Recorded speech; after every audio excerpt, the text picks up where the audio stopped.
ઘોઘા વિસ્તારમાં આવેલ હાથપ બંગલા ખાતે વનરક્ષક ડીસીપી યોગેશ દેસાઈ સાહેબની ઉપસ્થિતિમાં વિશ્વ મેઘ્રુ દિવસની ઉજવણી કરવામાં આવી।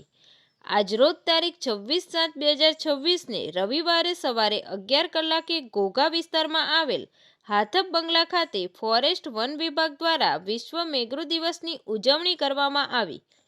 આ ઉજવણીમાં ભાવનગરની 3 નામાંકિત એનઓજી ભાગ લેવા જઈ રહી છે, તેમજ આ કાર્યક્રમમાં ભાવનગર જિલ્લા નાયબ વનરક્ષક યોગેશ દેસાઈ સાહેબ, નોર્મલ રેન્જના આરએફઓ સાહેબ, હાથપ ગામના સરપંચશ્રી તેમજ હાથપ ગામના ગ્રામજનો મોટી સંખ્યામાં ઉપસ્થિત રહ્યા હતા। તંત્રી મહેબૂબ રફાઈ સાથે news reader Sneha Patel, Tapasvi Gujarat news, Ghogha.